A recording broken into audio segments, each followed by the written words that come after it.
जीवा की कोर्ट में हत्या हो गई, लेकिन इस हत्या के बाद कई ऐसे हैं जो इस पूरे मामले को लेकर खुश है, तो कई इस पूरे घटनाक्रम को लेकर कहीं पर रोष है। हमारे साथ बात करने के लिए संजीव जीवा से प्रताड़ित व्यक्ति है मनीष गुप्ता। आइए इन्हीं से बात करते हैं और जानते हैं क्या कुछ है मामला और किस तरीके से ये संजीव जीवा से प्रताड़ित है और क्या कुछ आप कहना है जब संजीव जीवा नहीं रहे। सर, क्या नाम है?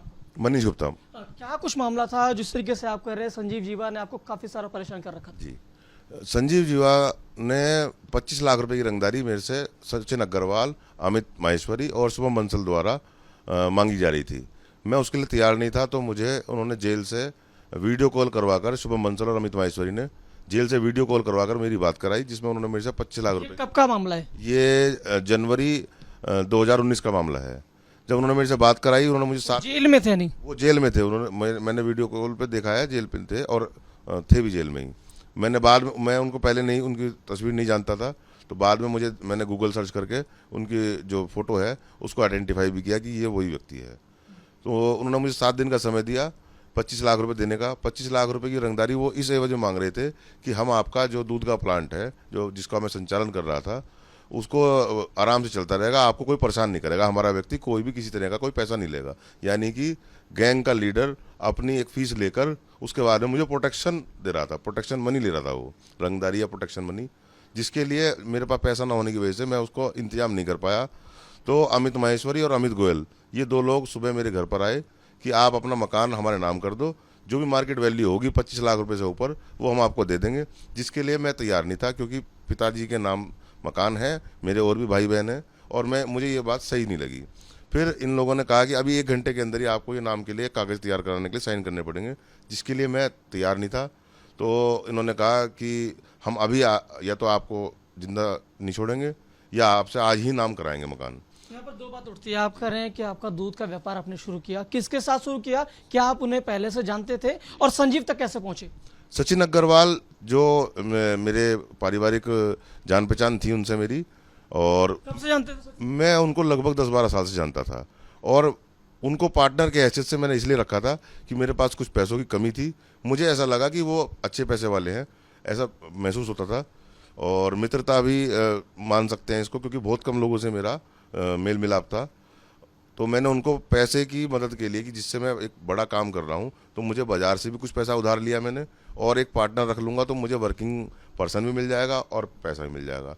मगर मुझे धीरे धीरे पता चला कि ये राजनीति में तो दिखावे के लिए है, ये संजीव जीवा के अंदरूनी गुर्गे हैं, और उन्होंने इस व्यापार में बगैर पैसा दिए मुझसे आधे 50% की साझेदारी का दबाव बनाया। आप कह रहे हैं अग्रवाल, जो सचिन अग्रवाल का नाम ले रहे हैं, वो आपका दोस्त था, तो क्या नहीं जानते थे कि संजीव जीवा उससे पहले से जानता है? क्योंकि इस तरीके से कह रहे हैं कि वो बदमाश थे।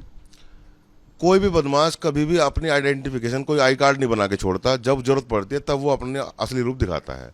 मैं सचिन अग्रवाल से 10-12 साल से परिचित था, मुझे 1% भी एहसास नहीं था कि वो इस तरीके से बदमाशों से जुड़ा हुआ है, क्योंकि ये चीज़ दिखावे की नहीं होती, ये कोई शोरूम नहीं है कि मुझे दिखाना है कि मैं काम करता हूँ। उससे सचिन अग्रवाल को संजीव जीवा माहेश्वरी से बड़ा निकटता थी, वो उनको मौसा जी बताता था और कई बार मिलने भी जाता था, ये बाद में पता चला। ठीक है, जब पैसे देने की बात हुई, कब किस तरीके से फिर बात आगे बढ़ी? क्या पैसे पहुंचा पाए थे या क्या कुछ हुआ था फिर? मैं 25 लाख रुपए नहीं पहुंचा पाया था, और मैंने उनके आदमी से कहा कि मैं 1-2 लाख रुपए का भी इंतजाम नहीं कर पा रहा हूँ, मैं अपने व्यापार में बहुत ज़्यादा, मेरा हाथ टाइट है, मेरे को पैसे की खुद व्यापार में ज़रूरत है। तब उन्होंने मुझे मेरा एक तरह से सहारा लगाने के लिए मुझे एक तरीका बताया कि आप ये मकान दे दो और इसकी जो भी बाजार वैल्यू होगी उसमें 25 लाख रुपए हम संजीव जीवा को पहुंचा देंगे और बाकी पैसा आपको दे देंगे, तो आपका व्यापार भी चल जाएगा। और इस तरह से मैं उस चीज़ के लिए, मेरा मन राजी नहीं हुआ, ना मन राजी हुआ, ना कोई परिवार राजी हुआ, मुझे ठीक नहीं लगा। उसके बाद क्या कुछ हुआ? किस तरीके से घटनाक्रमों को आप कह रहे हैं आपको बहुत ज़्यादा परेशान किया गया? तो उन्होंने मेरे साथ मारपीट की। वो ये चाहते थे कि मैं मारपीट के डर से, संजीव जीवा के डर से, इन लोगों के डर से मैं आज ही वो कागज साइन कर दूं, जो मैंने साइन नहीं किया। फिर सचिन अग्रवाल, कौन से कागज साइन करने के लिए? बेनामे का एग्रीमेंट करने के लिए कि पिता के नाम है, कोई बात नहीं, आप घर का? जी, घर का। ऐसा मैं राजी नहीं हुआ। तो जब ये राजी नहीं हुआ तो सचिन अग्रवाल ने आके समझाया कि ये बदमाश लोग हैं और ये संजीव जीवा के आदमी हैं, तू नहीं जानता इन चीज़ों को, और ये सीधा माथे पर गोली मारते हैं। मैंने कहा ऐसे कैसे मार देंगे, ऐसे किसी का मकान कैसे ले लेंगे, ऐसे मेरे 25 लाख रुपए नहीं है तो मैं कैसे दे दूँ।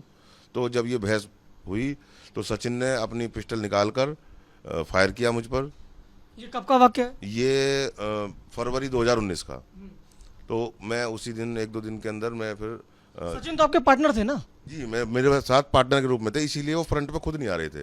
मगर जब यहाँ मारपीट हो गई, लड़ाई हो गई और हमने पुलिस में सूचना दे दी, जब पुलिस बुला ली तो वो बिचौलिए के रूप में आए, मगर उन्होंने मेरे को ही दबाया, जबकि पार्टनर थे, उन्हें मुझे दबाना नहीं चाहिए था। फिर धीरे धीरे बाद में बात पता चली कि वो संजीव जीवा से डायरेक्ट जुड़े हुए हैं और बहुत लंबा चौड़ा उनका काम प्रॉपर्टी का देखते हैं।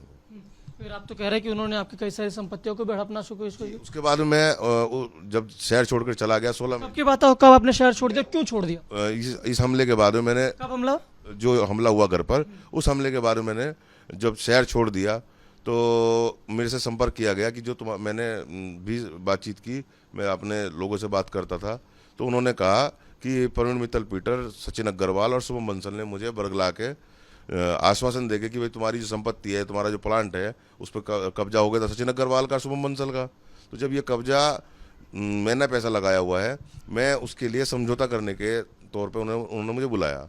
वो मुझे बुला इसलिए रहे थे कि वो मुझे फिर दोबारा, क्योंकि मैं धीरे धीरे उनकी बातों को जग जाहिर कर रहा था, बता रहा था कि मेरे साथ ये ऐसे आपने कब्जा कर लिया आपके प्लांट और आपकी जो संपत्ति, कब कब्जा करना शुरू कर दिया उन्होंने? कब्जा तो उन्होंने फरवरी में कर लिया, जब मैं यहाँ से शहर छोड़। फरवरी कब वर्ष? फरवरी 2019।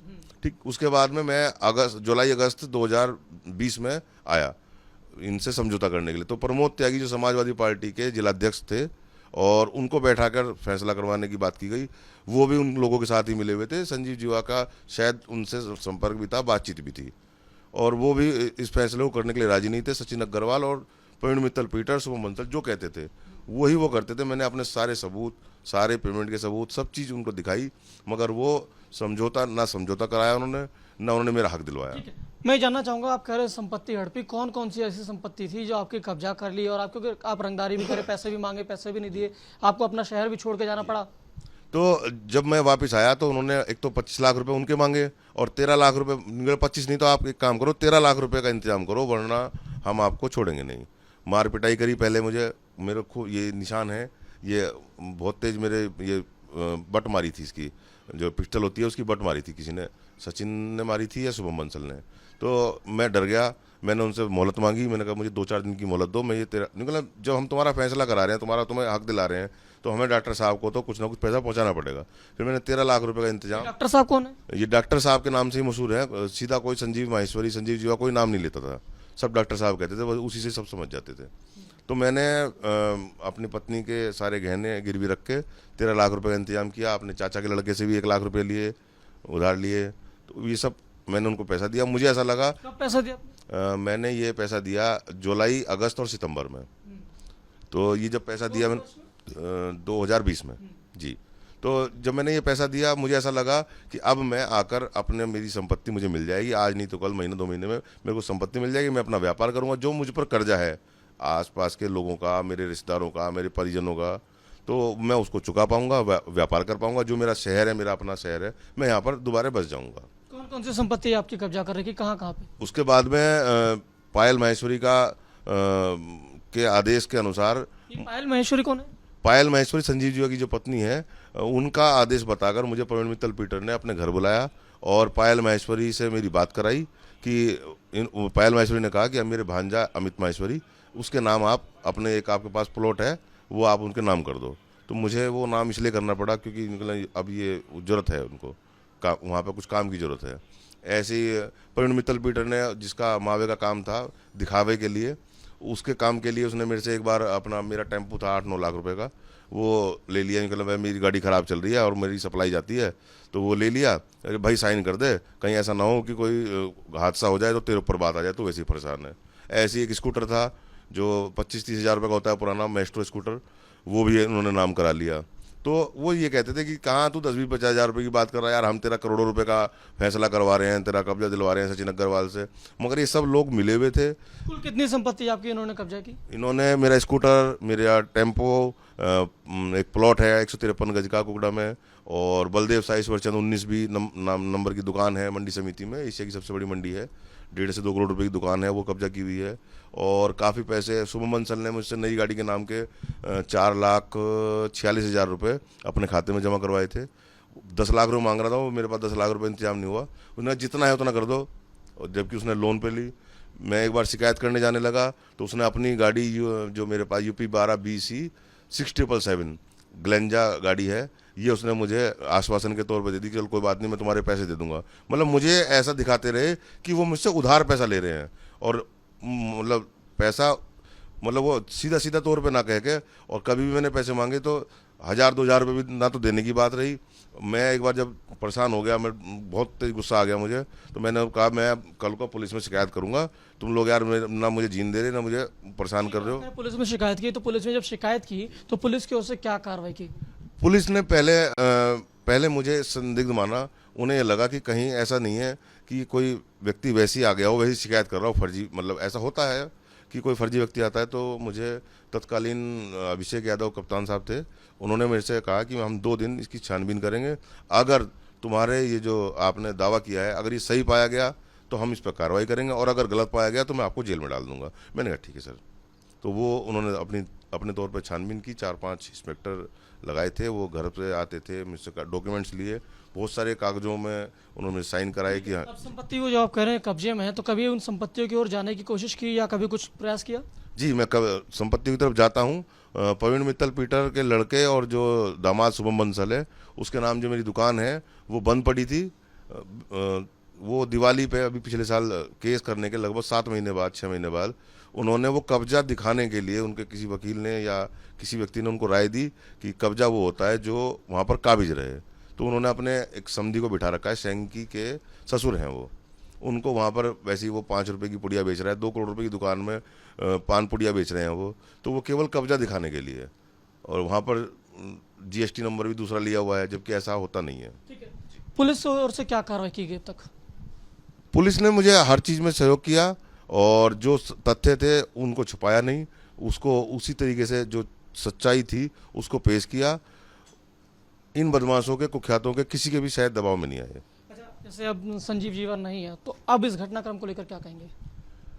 मुझे लगता है प्रशासन, माननीय योगी जी इस बारे में एक समिति गठित करेंगे, और जो भी व्यक्ति इस तरह का आए, जिसने जो बताया कि मेरी संपत्ति इसने कब्जा की हुई है, मैंने तो केस किया हुआ है, ऐसे बहुत से लोग हैं, सैकड़ों लोग हैं, हो सकता है कुछ लोग आएँ, उनकी जांच करी जाए, और वो संपत्ति जो भी कब्जे की है उसकी, उनके और उनके गुर्गे के नाम, किसी के नाम भी हो, वो उनको वापस दिलाई जाए, जल्द से जल्द वापस दिलाई जाए।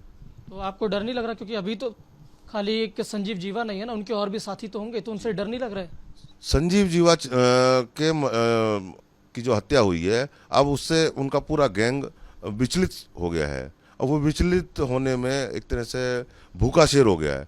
हो सकता है वो मेरे जैसे जो भी उनके खिलाफ खुल के बात बोल रहे हैं, हो सकता है मेरे ऊपर भी आज नहीं तो कल, कल नहीं तो परसों कोई हमला हो जाए।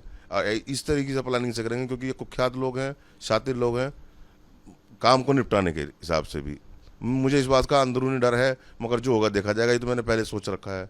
मार तो दिया ही था इन लोगों ने मुझे, सब कुछ लूट लिया था इन्होंने मेरा, तो मर तो मैं गया ही था, मगर मैं ये चाहता था कि मैं अंधेरे में ना मरूं, कम से कम ये तो पता चले कि मुझे मारने वाला कौन है। तो आप कह रहे हो अपनी जान का डर है, तो सरकार से सुरक्षा की नहीं मांग कर रहे हैं? सरकार से मुझे अभिषेक यादव जी ने सुरक्षा, मेरी जब जांच की थी, मेरे सारी चीज़ों की दावों की जांच की, तब मुझे सुरक्षा दे दी थी, जब मेरी FIR लिखी थी, जब से मेरे पास निरंतर सुरक्षा है। बहुत बहुत शुक्रिया हमसे बात करने के लिए। तो ये संजीव जीवा से पीड़ित व्यक्ति हैं मनीष गुप्ता, जिनका कहना है कि फिलहाल बेशक आज संजीव जीवा नहीं है, लेकिन अब फिर भी मुझे अपनी जान का डर सता रहा है। कैमरा पर्सन रोहित के साथ गणेश पाठक, मुजफ्फरनगर, रिपब्लिक भारत।